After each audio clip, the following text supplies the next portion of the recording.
Good morning. It's nice to be here with you. My name is Sofía Ramírez. I'm partner of AG Founder.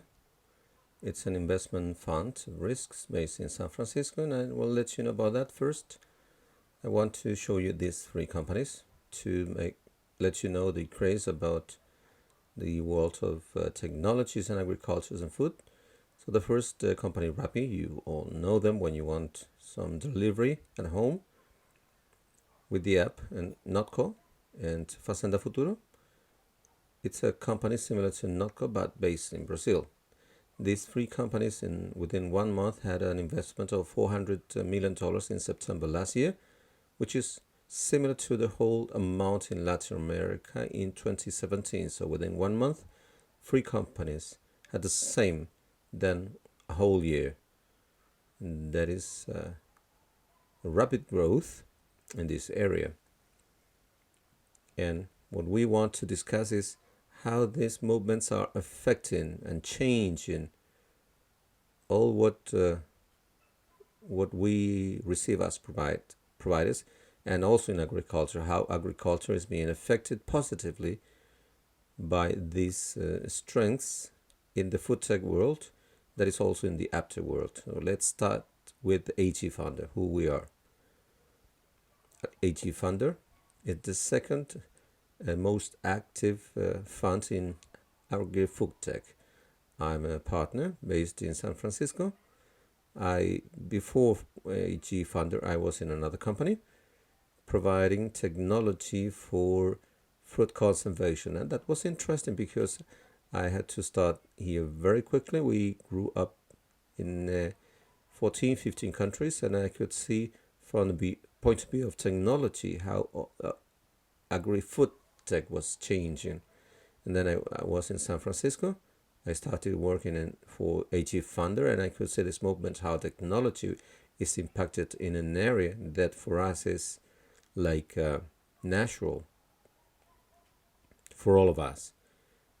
And we need to know what agri-food tech is. That was my first question a couple of years ago, what it is. I was in a company growing from zero, but I didn't know what agri-food tech was. I didn't know that was a category. So this is the description, all the technology from seeds, and that is technology in terms of varieties, making better seeds, in terms of genetics, and also animal health, up to common cook. So all what touches food, and that is fields, packing, logistics, and also all what is not the foods, that new ingredients, and also at restaurants, and from food service to grocers, up to all what you eat at home. And we invest in all these areas. So we have venture capital, and also foundednews.com, where we publish in this area. So we are the second most active fund with more than 40 companies in the portfolio. All this related to companies, more than 150 companies reviewed per month, and we invest globally. 60% of our investments are in the United States, and we have 2 investments in Latin America, one in Brazil and Mexico, and actively trying to find more in Latin America. So as I said, we invest on these areas which are interesting because we can see microworks taking from the base of the mycelium, generating food. So we need this for leather, and other companies such as automation for fields with the high presence of machines in Brazil. So we can see in Justo, that is a grocer, that is all integrated as a supermarket, but is a corner shop, but without a supermarket. So we can see all of this. And especially what we can see is that in the area, and all this is being digitalized the way how we can buy.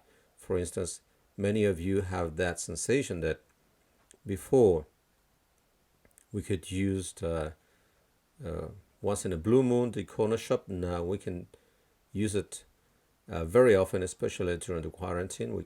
We can use it even more, and that is influencing because this is changing the supply chain. You as consumer can choose more. You have more varieties and more connections with what we have. So you're part of the chain.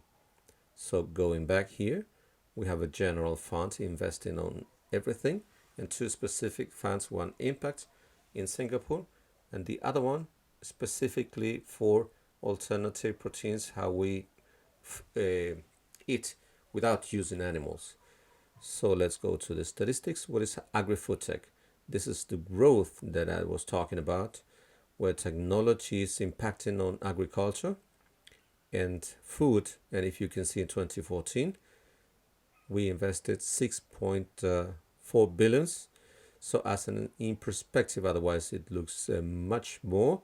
Last year, 2019, one company in Latin America had $1 billion investment. In 2014, there was no investment, so it was a very small investment.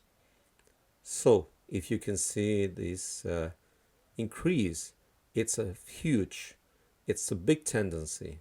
So as we as consumers have digitalized the way how we consume, and that influences everything.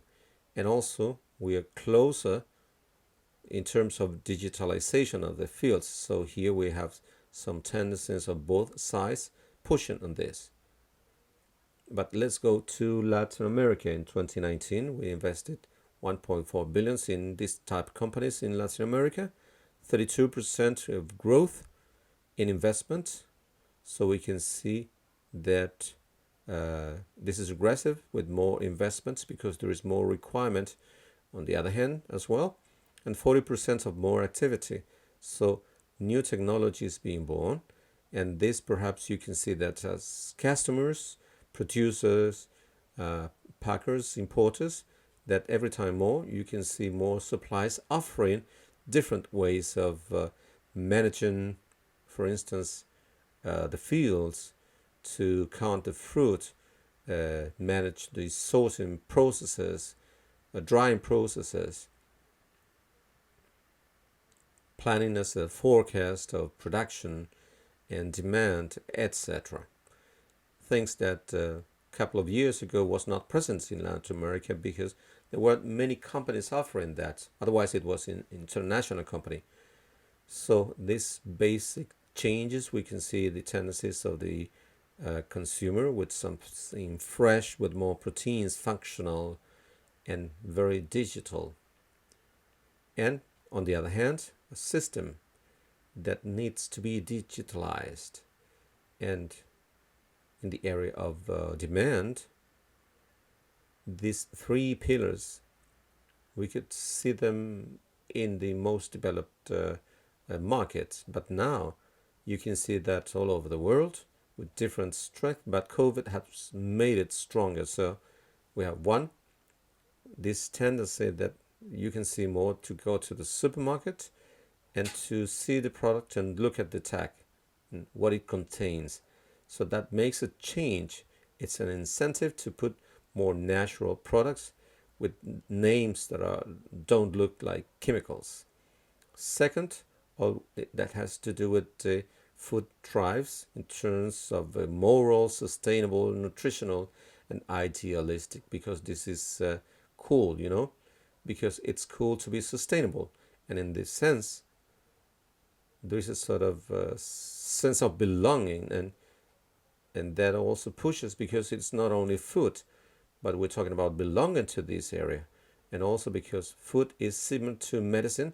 And here we can see food that these superfood, berries, avocados, this food that has certain features that are healthy. And we can see that in processed products, in different other products aligned to this. But this requires a change. So we have a consumer demand and match, and on the other hand, an agricultural world that is the less digitalized in the world. And we can see here that a third of food is wasted in the supply chain. And here we have problems with this food, because apart from many inefficiencies, is that we say, how can we provide a food that is so diversified to customer without increasing, I mean, without being more digitalized, without increasing the food waste, I mean, with the productivity that have much to grow. And here we can see as a summary, as a quality, uh, and on the other hand, in the supply area, we can see a strong push to be flexible in productivity, and this is COVID has pushed that, but this came from before. There was a lot of other uh, third parties before, but now we're talking about the final customer to be integrated into the chain, to have this flexibility that is not only in pop but for pop cap, for instance, and that ideally you should ask for it today and to be delivered tomorrow. So this is instant. It's not only that the customer requires, I want to ask as a customer and I want it within 1 hour. So that pushes the supply chain to have this flexibility. Two, that is productivity and the restructuring of the supply chain to provide this value. And this is very difficult to get it without technology. So we ask, why now? So here we can see why today, because we have a structure that allows you to achieve that, to take this opportunity. In that sense, I have in blue the wireless communications, because usually we made a difference because the packing don't have good connections, the fields don't have good connections. That is a weakness. And in countries, in developing countries and developed countries, that problem is smaller. But we believe that is close to be changed because of 5G technology and satellite internet. We believe that is going to push that digitalization and to have a more accurate forecast, and also to manage in a certain way, or to push the tools that we are already using. And how we can see that in Latin America? Latin America is the second region with the highest growth on online sales after Asia. So we estimate that before the COVID, I mean, it's actual, that was 4%, and now we're talking about 10-15% after COVID. So we can see the impact, and now it's a big impact. Second, we have been focused on technology, intermediate logistics, packaging, and also packing, how to strengthen lifespan of the fruit conservation that has grown 139 times of the companies, and all what has to do with the innovations in food, talking about Ascenda Futuro, Notco, functional ingredients, etc., grew, and this is crazy, 1,200 times. So before we thought that actually this idea of sustainable commerce, of eating, was something natural, was something in other countries, but that changed now. Not only in Latin America, but there are other American companies providing this to the whole world. So this growth at a global level is double from 1 year to the next, from 2019 to 2020 in this investment. So it's not a tendency because of the COVID. So this was pushed by COVID, but we had a base to get it. This is sort of map of technology in Latin America with companies in this area.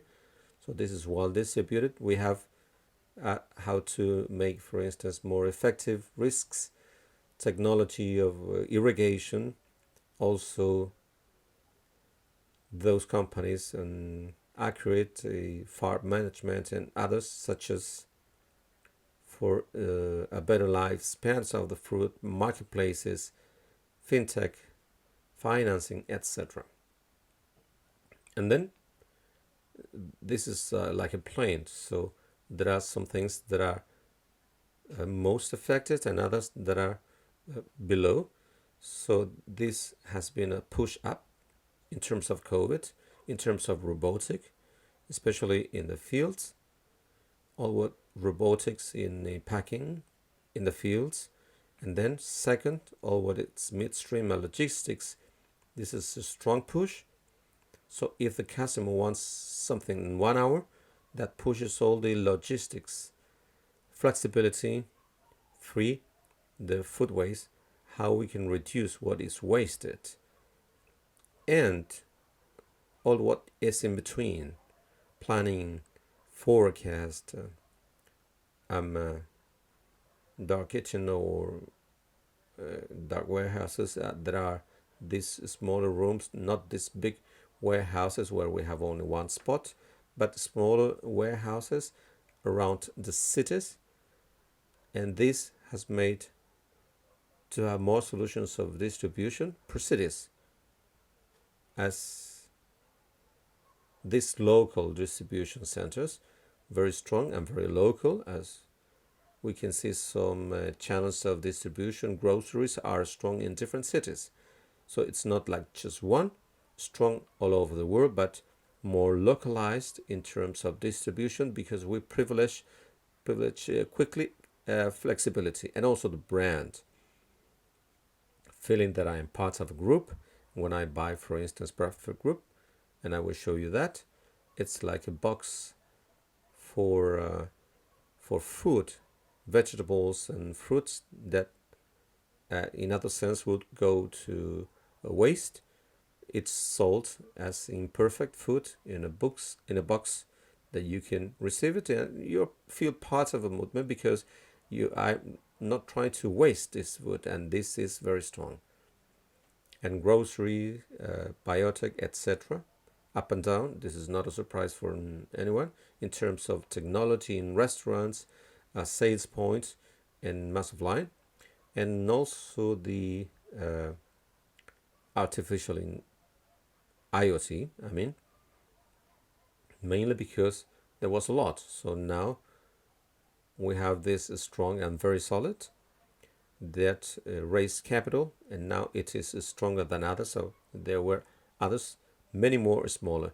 So now let's see examples, and it is easier to understand with examples in order to see how this happens in the reality. So this is imperfect foods, what I mentioned before. This is like how we provide value, and we reduce the waste of food with boxes with delivery every month, where you can imperfect food delivers boxes that otherwise would be wasted, but here this has a value that we reduce the food waste. So this is very interesting because it complies with the things that I commented. If you think about the supply chain, it is interesting to look at it. Now, frisata, that is an increase of frozen food in Asia and Latin America. This has to do with the development of the supply chain in frozen food that before was not well known. But now I don't want to talk about China now because they have a big growth in this area.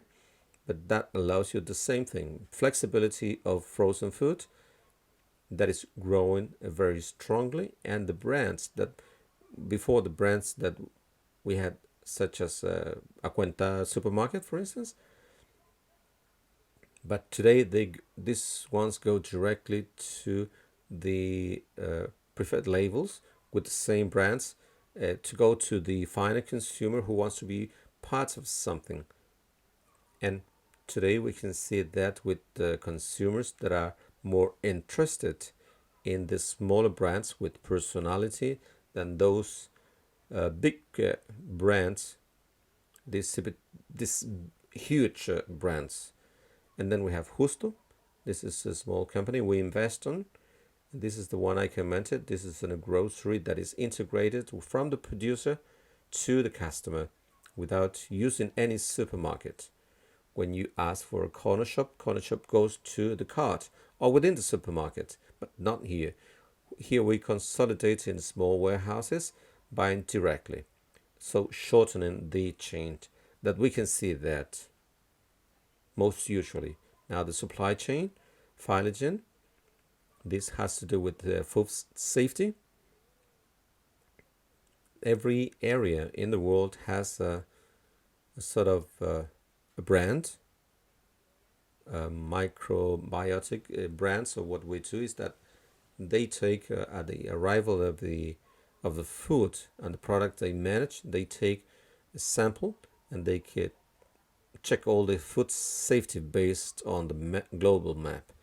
The other one is Hazel, and this is an MCP in the back, but it lengthens the span life of fruit, and it takes this sort of alliance with technologies and other companies with having supply chains. So this is done in cross mission, and Hazel launch a brand that is named Avolas, and also searching for, I don't know that it's probable, searching for these brands, smaller brands, this idea of touching the consumer looking for something differentiated. Intel Labs is looking for quality. How we measure quality. We're talking about the price today. That is linked to volume, price, and quality. And the quality has been difficult to be measured today. So we need Intel Labs include a measuring system in such a way to forecast the quality that our fruit will have. DHAT is a marketplace in India, and what they have is it's a group of farmers for small producers where there is consultancy purchase, bulk purchase, and this is strong in terms of the model. There is one in the United States, in Latin America too, in Brazil, Argentina, and Chile. It's getting stronger. Digitalization of the field, science tech, aerobotics, which is it started to invest in the system management, and now they're managing the productivity and to do forecast, estimating the sizes and the volume of the production. And this is very interesting. The yield, same thing. We started with the management of water, and now it's taking different variables to predict the harvest. Innovation on food, wild type, for instance, and Notco wild type is also something that it's very interesting. And Notco takes some proteins from the plants and is looking for the mix that provides the same texture, flavor of milk and the meat in case of hamburger. So wild type skips that part of the and it's done in the lab, reproducing cells in order to get salmon from a lab. This is what we can see in labs, but it's not arriving at the consumer. But this is for salmon, for shrimps, and any kind of meat. We have this part around the world. Now, biotechnology, we have Andes, a Chilean company that has a solution for the seeds to be more effective and absorb more nitrogen and to be more sustainable. It's not just that how we're more effective at work, but how we make a seed that generates, that is more effective, needing more to get to yield more, needing less to yield more. And Vorgen, which is biotechnology on how we use, it's based on Barum, and this is a partnership with Dole to treat the black dots of the leaves. So we discussed several things. It was nice to talk to you, and as I said, I'm here based in San Francisco, and today from Miami, but thanks to the remote work, thanks to all of you, and I wish this is a good idea for you.